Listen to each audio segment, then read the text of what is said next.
Right, people, how we doing today? Just checking in. I did get another memory card for my phone, so we're good as of now. And picked up this meat load. Supposed to be down here in Dallas this morning, but yesterday evening, or about 6:30, I had a big time blowout on this trailer.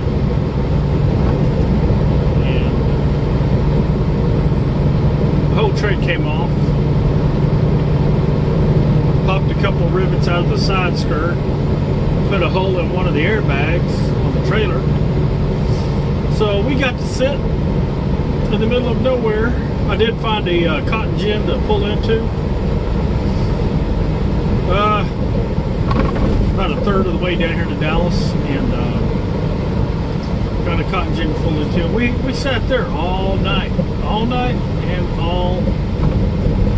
and throughout the morning. I mean, he got me ready.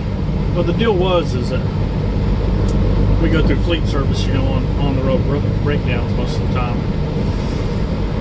It was already past 5 o'clock, so I called fleet service, and they said, yeah, we'll try to assign somebody to that, what you need. I told them, I need a tire. Told them the size. I need an airbag. Airbag's leaky.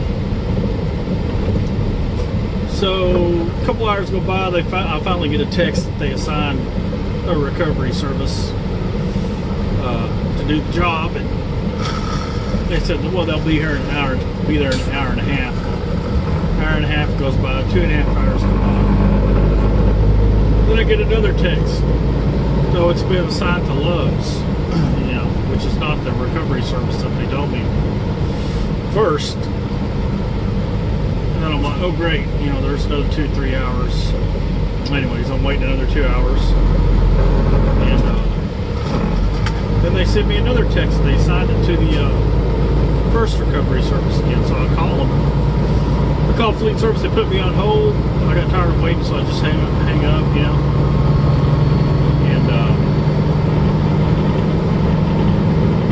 I just hang up and watch some videos and try to, I took some cat naps here, about 30 minutes here, 30 minutes there, while I was waiting. Well, that recovery service shows up at about 3 o'clock, 2:30 or 3 o'clock in the morning. By then, by then I'm already waiting 8 hours. But this is after hours, and with it being so hot, everybody's blowing hoses and blowing bad tires. It was above 100 degrees, so anyways, fleet service gets there, and he says, Love's didn't come and replace that tire. Because it was just a rim on the outside. I said, no, I thought you guys were going to. They said that you're assigned to it. And he said, no, that they told them that they did not have a 24.5 low pro. So, that Love's had it in there, and Love's are supposed to come put the tire on. And he says, where's your air leak at? And I said, well, it's on the airbag. The rear airbag. He said, on the airbag? I'm like, yeah. So I told that lady, I said, I need another airbag.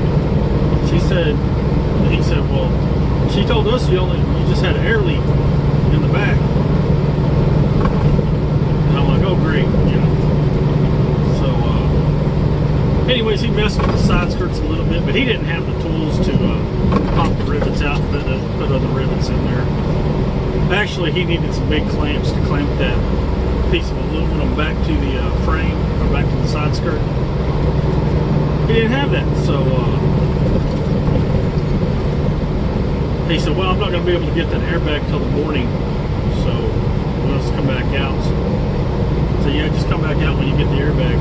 So I had to wait till this morning, but after that guy left, Love showed up, put the tire on finally. Then I just had to wait till the morning, so I just set my alarm for about 8:30, so I knew that they weren't going to get there before then. So I set for 8:30, 30 minutes later, yeah, he showed up. Showed up with airbag. There's another mechanic, another service guy. He showed up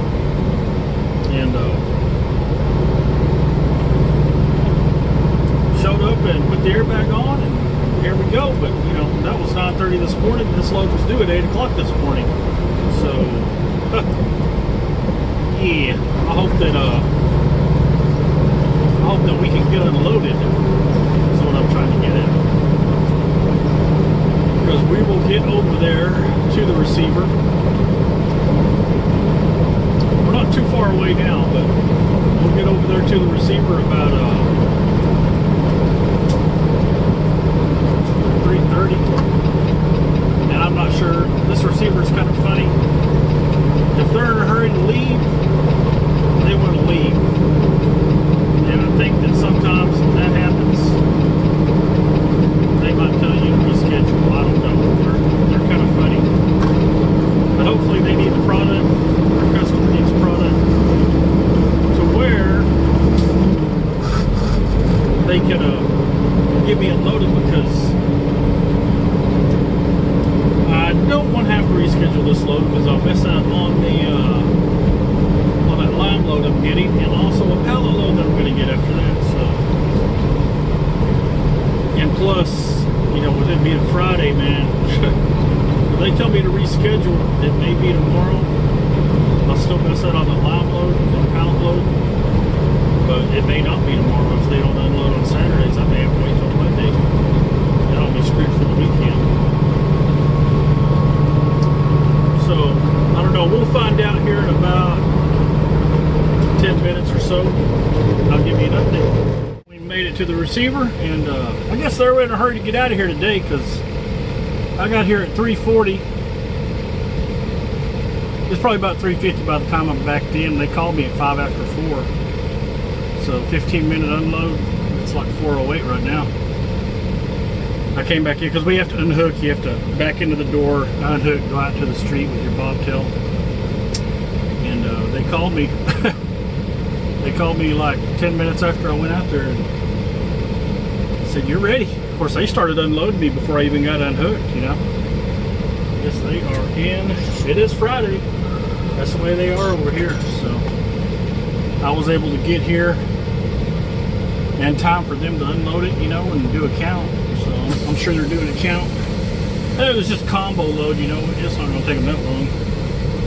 Apparently they already counted it. They gave me the paperwork. So now we can't turn right there because it's too tight where that gate is.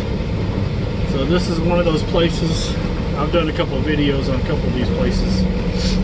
This one's probably one of them, I think, where, you know, we just have to back out to the street. So yeah, that's what we're gonna have to do. You know, it's one of those places. And I'm gonna leave my trailer doors open for effect. When you're backing out into a street,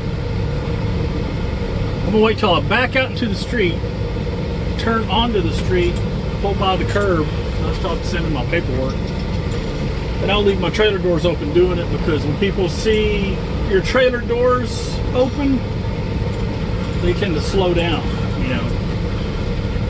Then they know something's going on. If they don't see any trailer doors, you know, a lot of them, they just don't care, and they'll just keep hauling butt. But we got to back to the parking lot first. Back into this other drive behind us and turn to the right. I just saw a car go by. I can see to my right, but I can't see to my left what's coming. There's a dump truck coming right now, so I'm going to slow down, let him pass. I better put my hazards on, right?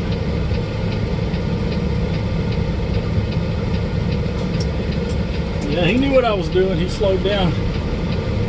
I mean, the guy's just gonna back out there. That FedEx driver, he don't give a shit. He's just gonna go. Yeah. He's just gonna go behind me. Behind me. Of course, you know, those guys are in a hurry all the time. They don't have a lot of time to do those loads. You know, I used to run FedEx. I didn't work for FedEx, but I was contracted on with them. give you just enough time to. Now, if your truck will run 75, yeah, you can run 75 and stop at the store. But if your truck runs 65, you better stay on it, because you're not going to have enough time to get that load there. And that's basically what we have to do. Sirloin Foods here in Dallas. And backing into those doors, it's tight. It's 90 degrees. So you got a stretched out truck, I wouldn't even bring one over here, because you're going to be popping that curb and it ain't good. You'll be tearing up your bumper.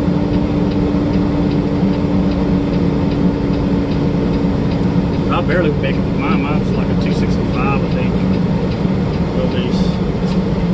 Anyways, we got a lime load to go get. Now, this was due at 8, but that lime load, I can pick it up anytime before 12 o'clock midnight. So, but I want to pick it up because I need to get it delivered, because I know tomorrow's Saturday, and they're going to close early in Midland Saturdays. So I need to get it and get as far as I can. Hopefully, I haven't figured out the time yet. Hopefully, I'll be able to get there before midnight. Hopefully, I'll be able to shut down quick enough, you know, to get my time back and get there before midnight. Maybe a 7.3 will help. I don't know, but I even got a pallet load to pick up after that. So, when you know the time I can get it. So, let me get these doors shut and get this paperwork turned in. Then we're going to head on to Claiborne. Way to Claiborne. Got some flashing lights up here on the left. What's up with that?